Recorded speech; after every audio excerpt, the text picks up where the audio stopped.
이야기를 했는데 원래 이 영상 처음 시작하면서는 이 페이지 편했기 때문에 좀 대화의 방법에 대해서 한번 좀 같이 대화해보고 싶었습니다. 뭐 답하는 사람이 없으니까 나의 강의밖에 안 되겠지만 방법이 없을 때는 강의를 해야 돼요. 상대방 학생들 수준이 내 수준까지 끌려오기 전까지는 대화가 불가능합니다. 그게 수업이 권위적으로 가야 되는 까닭이에요.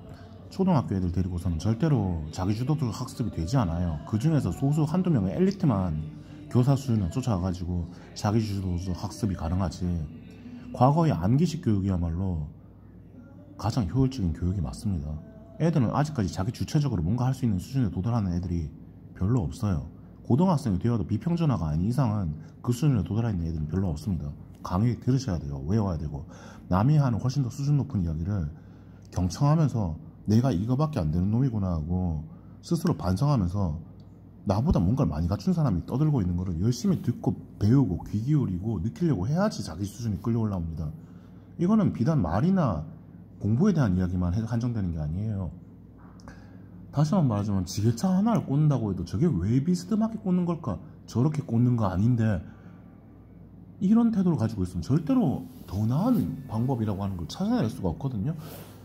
그분이 쓰는 거는 그분이 나름 찾았던 그분이 현재 가지고 있는 환경이랑 장비랑 파레트 모양에 따라 가지고 가장 효율적인 방법을 찾은 거라서 우리 회사에서는 그 방법이 틀릴 수도 있기는 해요. 주차장이 굉장히 넓다든지 앞으로 당겨가지고 붙이는 게 훨씬 더 편하다든지 이런 환경에서는 이게 맞지 않겠지만 그럼에도 불구하고 그런 걸 하나 머릿속에 소프트로 넣어놓고 나면요 존중하고 보고 존경하면서 저건 나는 환경 적응해가는 과정에서 배운 굉장히 뛰어난 노하우일 것이다 하고 머리에 처박아 놓고 나면은 도깨비 풀 같은 거 달라붙는 거 보다가 벨크로에 대한 아이디어를 만들어내는 것처럼 언젠가 어디선가 응용할 수 있는 순간이 와. 이거는 본인이 겸손해가지고 내가 모든 걸 다 잘하고 모든 걸 남한테 이겨야 된다고 생각하는 그런 교만한 새끼가 얻을 수 있는 관념이 아니에요. 곤조를 먼저 꺾어놔야 됩니다. 애들이 초등학교 들어가서 배워야 되는 건요 자기 자존심을 꺾고 곤조를 꺾어서 집단에 융화돼가지고 선생의 권위에 굴복하는 그거부터 배워야 돼요. 진보교육이 가장 잘못된 게 이겁니다. 학부모들이 요즘에 제일 틀려먹은 게 그거고요. 애들 기를 키워주려고만 하는데 기를 키우고 싶으면 본인 실력을 그만큼 키워야죠. 예솔이는 기를 키울만 했어요. 그 그룹 안에서 제일 잘난 모습을 보였으니까. 그 급에 도달하지도 않았으면서 자기 곤조 세운 애들은요 나중에 시궁창 나락으로 처박힐 수밖에 없는 애들이에요. 자기가 그 삶에 대해서 만족을 한다고 한다면 아무 상관이 없는데 어른이 돼가지고 그때 가서 다시 세상에 대해서 불평불만을 해. 부유층이 돈으로 퍼부어서 사교육으로 쓸어담고 학벌 모조리 다 꿰차고서 삼성, 현대, LG 같은 대기업에 저거들이 일자리 다 쓸어먹어가지고 사다리 걷어차인 상태에서 빈익빈 부익부가 터졌다. 이래 세상밖에 원망 안 하는 인간이 되는데 그건 학부모 본인의 잘못이고 아이 본인의 잘못이면 이 나라 교육이 진보교육인 잘못입니다. 갑시다. 자, GQ가 먼저 질문을 합니다. 크리스마스 다음날 표정 어떠실 것 같아요? 뭐 할 말 없으니까 대충 대접하죠? 큰일 없겠죠. 똑같죠 뭐. 오징어 게임 시즌2 공개일이잖아요. 26일은 26일이요? 예.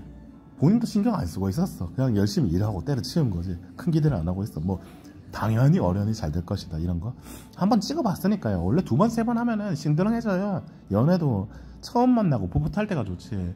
맨날 보던 사람 한 달 보고 두 달 보면은 어느새 이전 같지 않아. 근데 평소랑 똑같을 것 같으세요? 희한하네.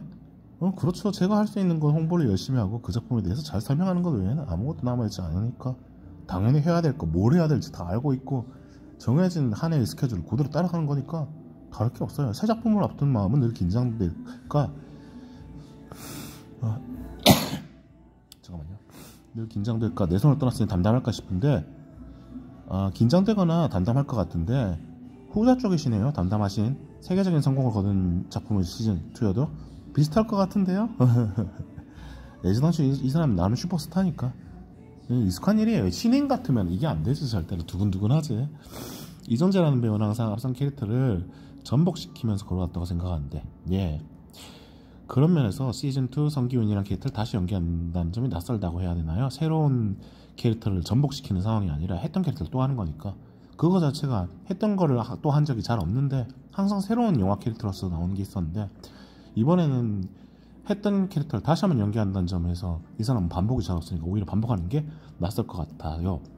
새로운 경험일 것 같은데 보좌관도 시즌 1, 2를 했지만 그건 처음부터 그리 정해져 있었고 이건 갑자기 시즌 2를 진짜 처음부터 결정한 게 아니라 흥행하면은 시즌 2 나올 수 있겠다 이 정도 생각했던 게 나온 거니까 어떤 면에서는 시즌 1 보면 확실히 완결이 났거든요. 남기들 뭐 시즌 2가 나올 수 있다는 예고편이기도 했지만 보통 그래 놓고 안 나오는 것도 되게 많아요. 대표적으로 메시아라고 예수 그리스도가 현대시대에 다시 태어난 경우를 가정한 작품이 있거든요. 나는 어설픈 것도 있었어도 재밌는 게 되게 많았어가지고 시즌 2 나오면 어떨까 싶었는데 안 나왔다고 알고 있어. 그렇죠. 오징어 게임은 제작진이 항상 시즌 2를 없을 거라고 얘기했기 때문에 안 나올 거라고 했었네. 생각을 안 하고 있었는데 세계인이 좋아하니까 와 이래서 시즌 2를 하게 되는구나. 그건 저도 한 번도 경험해 본 적이 없는 일인지라 보좌관 1, 2에서는 시즌 1, 2를 처음부터 하기로 했으니까 근데 이거는 처음 경험이니까 참 재밌다 신기하다 이 생각을 했어요. 시즌 2 촬영이 공항에서 끝난 시즌 1 스토리를 받아서 공항에서 시작하는 거잖아요. 그 첫 촬영을 찍을 때는 아 맞다 이정재 그 장면에서 마지막에 빨갛게 머리를 물들고 와가지고 그 전까지는 원래 초록색 슈리닝을 입고서 일방적으로 휘둘리는 입장이었었는데 그거 보면은 가면 쓰고 있는 애들이 전부 빨간 슈리닝을 입고 있잖아요. 가면 쓰고서 좀 더 주체적이고 주도적인 입장이 되었다는 의미에서 빨간색으로 염색했더라 이런 내용을 암시한다고 어디서 리뷰에서 봤던 것 같아. 그 장면은 끝났던 것 같아요. 그 촬영을 찍을 때 아 이제 촬영을 시작하는구나 하고 뭐 그렇게 큰 생각이나 감정이 없었는데 세트장 들어가는 첫날에는 감정이 좀 묘하더라고요. 어떤 면에서요? 자, 이 부분에서 이제 이렇게 읽기만 하는 게 아니라 이 사람이 대화를 어떻게 하고 있는지 스스로 생각을 해야 됩니다. 자, 위에까지는 이정재의 대답이 되게 단순했는데 그래서 이제 질문도 좀 더 길어지죠. 보면은 이 사람에 대해서 알고 있는 맥락이 있으니까 보장하는 1, 2 시즌을 찍어봤는데 거기서는 이미 알고 있던 내용이니까 시즌 2를 찍을 거란 걸. 근데 이번에는 시즌 2 하기로 했던 게 아니잖아요.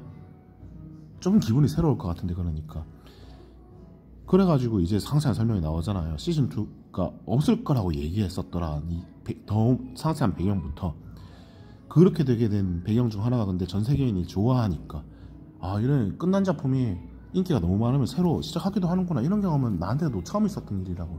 이 경우에 맥락이 좀 더 괜찮게 흘러간다 하면은 저 우리나라 드라마들 중에 되게 엄청 인기 끌어가지고 자꾸 횟수를 늘려서 100화, 120화까지 원래 그 정도의 예정이 아니었는데 그렇게 찍은 작품들 이야기도 나올 수도 있는 거거든요. 본인이 알고 있는 것들 중에서 유사한 내용을 내 기억 속에서 뭔가 끄집어내는 거예요. 보좌관 1, 2가 이 경우랑 유사한데 조금 다르다는 걸 질문을 던진 거고 정말 재밌다고 느끼게 됐고 그 다음 본인이 경험 중에서 여기에 연관되어 있는 경험을 꺼내가 답하는 게 보이죠. 시즌 1에 대한 경험을 먼저 끌어오는 겁니다. 거기서 장면이 1시즌이 끝났으니까 이제 2시즌이 다시 공항에서 다시 시작되는 거라 가지고 거기서 들어가는데 처음에는 저때 원래 촬영했던 세트장이니까 심드렁했던 게 힘들어할 거라고 기대했던 게 실제로 세트장 들어가면서는 조금 묘한 기분이 들더라고. 그럼 어떤 면에서요? 그렇죠. 당연히 어떤 면에서 나오겠죠. 저 이거 안 봤었는데 당연히 그거 질문할 거라고 생각을 했습니다. 글을 읽으면서 이 사람한테 내가 인터뷰하는 사람이라면 뭐라고 질문할까? 이런 걸 미리미리 생각해 보는 것도 대화하는 기술을 만드는 것 중 하나예요. 이게 한순간에 되진 않는데 이 사람이 여기에 대해서 어떤 질문을 던져가지고 말을 더하게 만들더라. 이런 걸 자꾸 지게차를 왜 대각선으로 꽂아 넣을까? 이걸 고민하는 것처럼 보면서 생각을 하셔야 됩니다. 스트레스 받는 일이거든요. 머리를 쓰는 거니까. 근데 이걸 즐기게 돼야 돼요. 내 운동하다 보면 나중에 운동충도 가서 오히려 멈추면은 퇴근하고 운동 안 하면 몸이 찌뿌둥해서 더 하고 싶어지는 날이 오기도 했다고 이야기를 한 적이 있거든요. 최근에 했죠. 그것처럼 얘도 계속 굴리다 보면요 처음에는 하기 싫은데 많이 하다 보면 몸에 도가 터가지고 오히려 안 하면 찝찝하고 더 하고 싶어지는 경우도 생겨요. 왜냐하면 사람이 정체되어 있는 존재가 아니라 뭔가 다양한 경험을 하는 걸 좋아하는 존재거든요. 이 사람이 캐릭터를 여러 가지로 전복시키면서 해온 것처럼 하던 걸 하는 게 편하지만 새로운 걸 하는 건 또 재밌어요. 새로운 사람을 사귀는 건 스트레스 받는 일이지만 대화하고 뭐고 재밌어. 그게 삶입니다.